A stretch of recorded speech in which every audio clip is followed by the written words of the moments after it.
Hello, everyone. Thank you so much for tuning into Beyond Words podcast.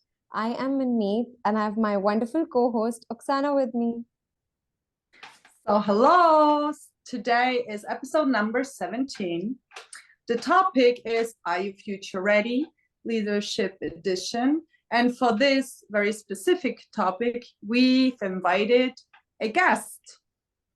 Yes, we have a very special guest. We have Brigadier Sushil Bhasin. So he is a military-inspired leadership and time consciousness coach.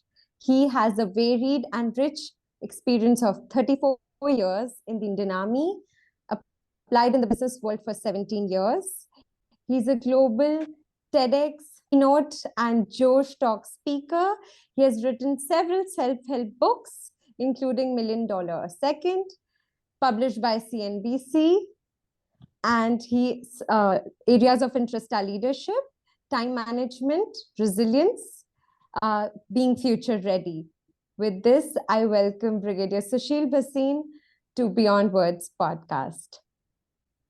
Thank you, Manmeet. Thank you. And thank you, Oksana, for inviting me on this podcast. I'm highly honored and privileged to be here. And I'm very happy that you have called me on this subject, which is something which I am doing a continuous study and research because the subject never gets old. And I've also been speaking on this subject for the last about 3 to 4 months. And I find that this is trending, this is catching on because people feel the need for this subject to be discussed more and more. Yeah. So thank you so much. Yes, thank you for your time.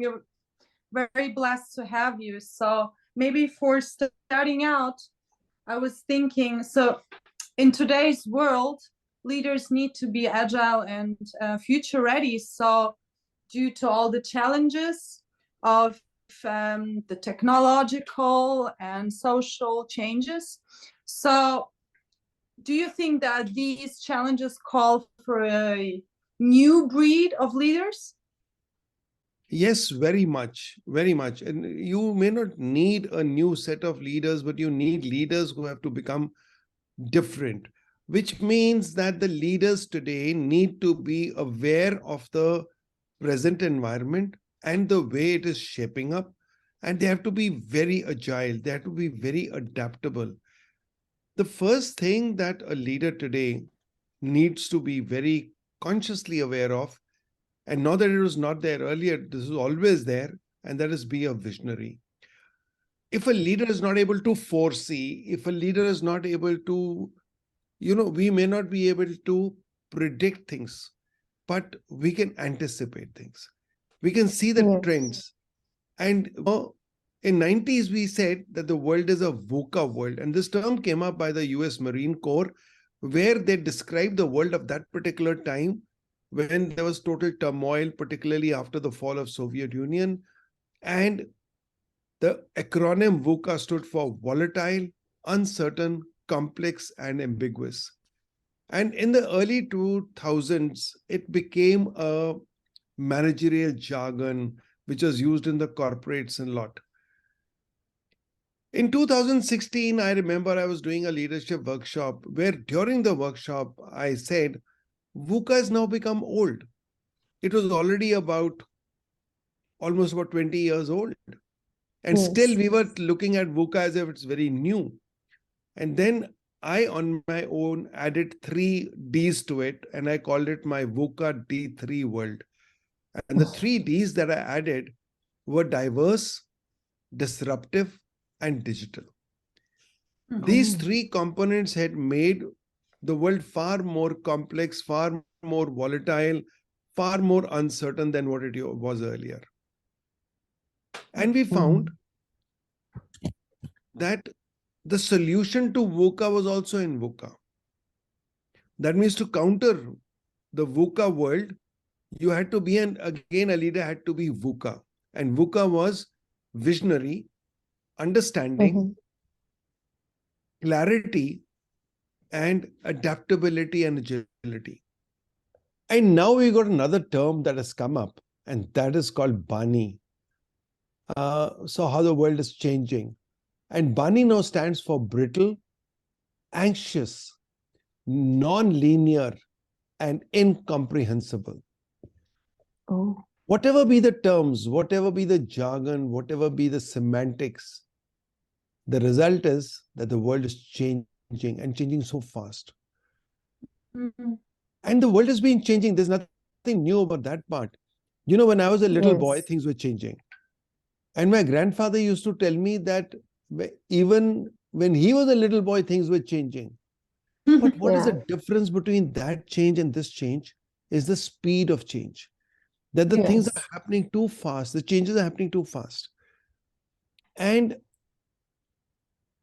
it is alarming to even imagine the impact of the fact that the rate of change itself is accelerating.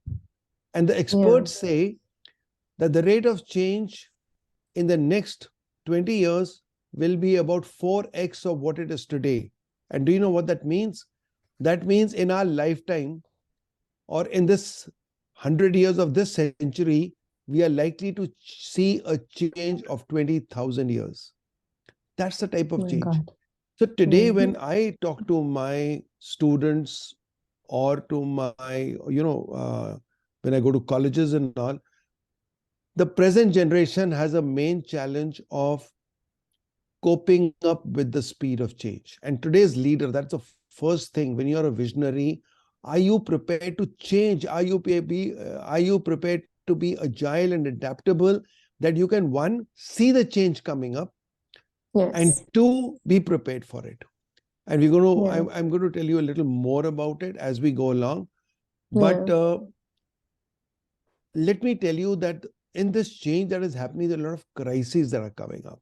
Lots of crises. We just gone through one of the major ones like COVID, but that's not the Pandemic. end. Yes. It's not the end. Yeah. We are hardly crawling out of COVID, and we got another threat already in China, in Japan, and all. COVID has come up again, a Yes. different variant of it. Yeah. And it's not only COVID. Along with COVID was the Ukraine war, which took the economy for a ride. Now the inflation is hitting us very badly. And we are expecting a big recession coming up. It's already on our face. So now that means the world is going to keep changing. Crises are going to keep happening. And therefore, people have been talking about let's bounce back. So in COVID, I picked up this term from one of my mentors called Sam Cawthon, and I use this very frequently now. Don't bounce back, bounce Yeah. forward. Yeah. If I used to tell people somewhere, let's say in this month of May, June 2020, I said, if you bounce back, you will go back to what you were in February 2020, and you will be unfit to be a leader by the time the COVID is over. Yeah. History has shown that whenever there's been a crisis, from the Second World War to the recession of 2008 to 2611, all these have had one thing in common, and that is that the world emerged much better than what it was when it went in. So that means Yeah. during that crisis, a lot of things happened. The best of innovations happened in the Second World War. Yes. And I don't know how many of you have noticed that there were so many innovations that have happened in COVID, because Yes. necessity is the mother of invention. Yes, when of course. So when you were locked up at home, you had to do a lot of things, a lot of innovations came up. So the point I'm trying to make is you have to be a visionary. You have to see the change coming. You have to have that. In the army, we used to use a word which is not very commonly used in the corporate world, is forethought, which is one of the main leadership criteria, traits that a person must have. Forethought. You should be able to foresee the future. You should be able to predict what all can go wrong or what new things can come up, and prepare for them before they come up so that you are ahead of others. So these are a couple of things that I would like to harp on. Of course, there are many more. When it comes to challenges, I think there are a whole lot of them. These are some of the ones that come to my mind on the top. But along with that, while I'm talking about this, let me also tell you, today's Yes. leader, who's going to be prepared for tomorrow, Mm-hmm. he has to be collaborative. Nobody can do it all by himself, neither as an individual nor as an organization. So to be collaborative, then you, as a leader, you must be a coach. You should be able to get things done, not because by authority and by pushing things or by showing your rod. You have to, when I say rod means don't spoil, don't spare the rod and spoil the child, that type of a thing. No, I'm talking about getting things done through inspiration, Mm-hmm. getting things done by coaching people, by enabling them, empowering them. And in the army, they say leadership means getting things done willingly, what intrinsically you wouldn't have done. Something that you wouldn't have done, you not only make it done through, but you make it done through willingness. Happily, people do it. So all this will have to be done. And let me conclude this part of the question by saying that there's too much a leader has to do today. The future leaders will have to learn the art of managing their time. Because all leaders that I meet today, one of their main challenges is too much to be done and too little time. And every day they have a to-do list which never gets completed.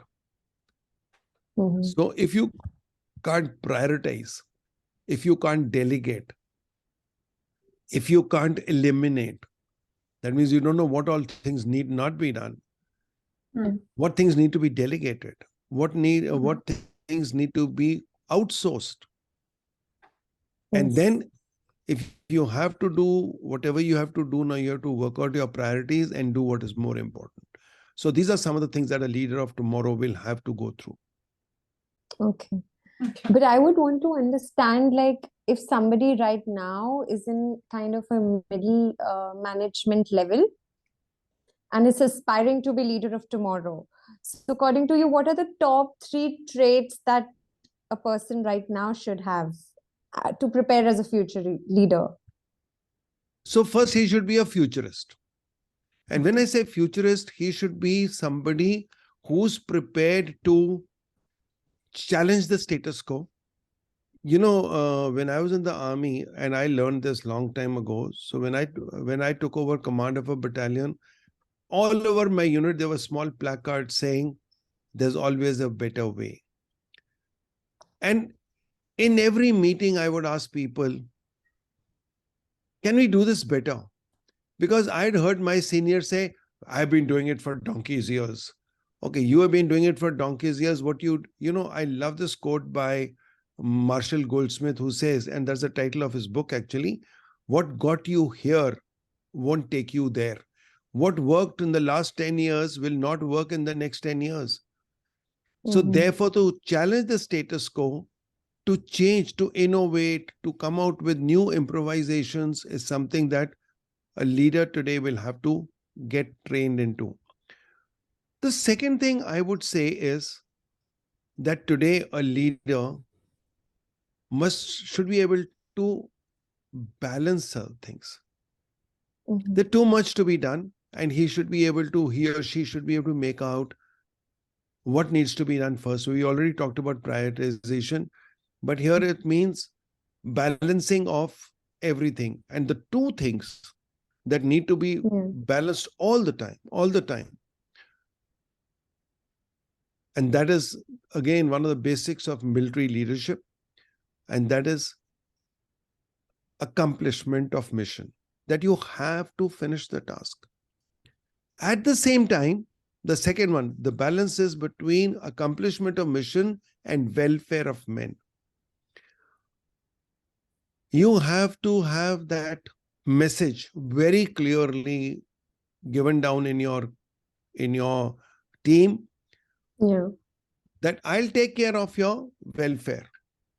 I'll make sure that you are comfortable. I'll give you all that it needs to make you fit to do this, but the job has to be done. Giving them a comfortable environment where they can Absolutely, use their give them potential. create Yeah. a work environment which is full of fun. Create an environment where people are comfortable, where they are able to communicate Yes. without any fear. Today there's another term, and I've been reading on this. You must be able to provide a psychological safety net to your team. It's a beautiful term. This safety net means I'm here to take care. If you fall down, I'll hold you. Don't worry. Make mistakes. I'm here to hold you. You can make mistakes. But when they have a psychological safety net, which means whatever they say will not be taken against them, whatever they say will not be used as a judgment against them. And if they say something which is not appropriate, or is not fitting into the scene, they should be just told, no, that doesn't work. And they'll also understand. So psychological safety net could be another very, very important thing that today's leaders must learn. And I guess it also links back to what you mentioned earlier. So, of course, then the people also support the leaders because they feel safe with their leading expertise, right? So otherwise they would not be supportive, and then the team in itself would not work. Oksana, that's very well brought out.